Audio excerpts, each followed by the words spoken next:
कौन कौन C name तो कुछ निकला हो गया। ये जो साल्ट रेंज है, नमक का पहाड़ है, 300 किलोमीटर का है, डिस्ट्रिक्ट झेलम से लेकर डिस्ट्रिक्ट मियांवाली कालाबाग तक। और इसके अंदर मुख्तलिफ जगहों पर माइनिंग हो रही है, जिसके अंदर सबसे जो बड़ा प्रोजेक्ट है वो खेड़ा माइनिंग का। और एक सर्वे के मुताबिक अभी तक यहाँ से 20% भी नमक नहीं निकला, 20% भी सॉल्ट नहीं निकला। और ये सेकंड लार्जेस्ट, जो फर्स्ट है वो है पोलैंड के अंदर क्राको, लेकिन क्वालिटी वाइज ये बेस्ट। इसका तरीका कार होता है, नमक को निकालने का 50% निकालते हैं और 50% स्पोर्ट के लिए छोड़ देते हैं। इसका जो मेन मेथड है उसे कहते हैं रूम एंड पिलर। ये आपके सामने रूम, एक कमरा और साथ इससे ये पिलर। ओके। तो जैसे ये चौक आप लोग देख रहे हैं, पब्लिक की दिलचस्पी के लिए इसका नाम दे रखा है चांदनी चौक। लाइट चली जाए तो फिर अंधेरा चौक। तो आगे जैसे जैसे पॉइंट आते जाएंगे मैं आपको दिखाता जाऊँगा, उस हिसाब से बताता जाऊँगा। अगर आपके ज़हन के अंदर कोई सवाल आता है ज़रूर पूछिए।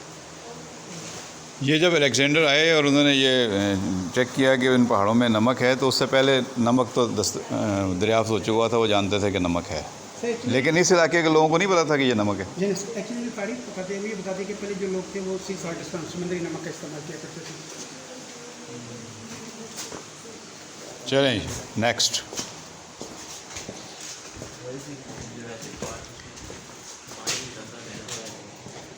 जी पूछें।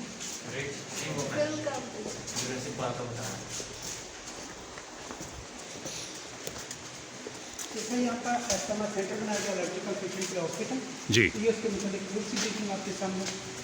और इस चीज़ को आज आप रियली देखेंगे कि खुली जगह के लिए इसका पंच है आपका, कैसा फील कर रहे हैं सांस लेने में। ये तो ऐसा लग रहा है एसी चल रहा है बड़ा तेज़। यहाँ पर ऐसे पेशेंट आते हैं जो कि वो लोग 22 कदम नहीं चल सकते, चलते हैं सांस फूल जाते हैं, और यहाँ पर आते हैं तो वो सफ़र पता ही नहीं चलता।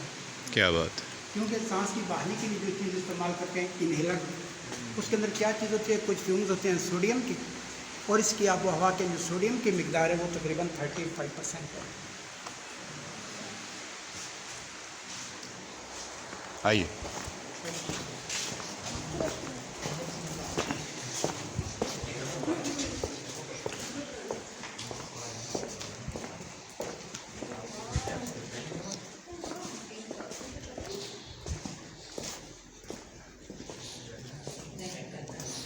ये देखें, ये वाज़े नज़र आ रहा है आपको।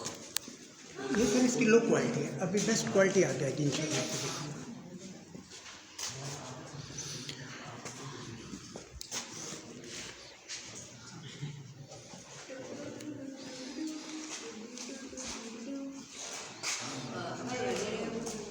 कैमरा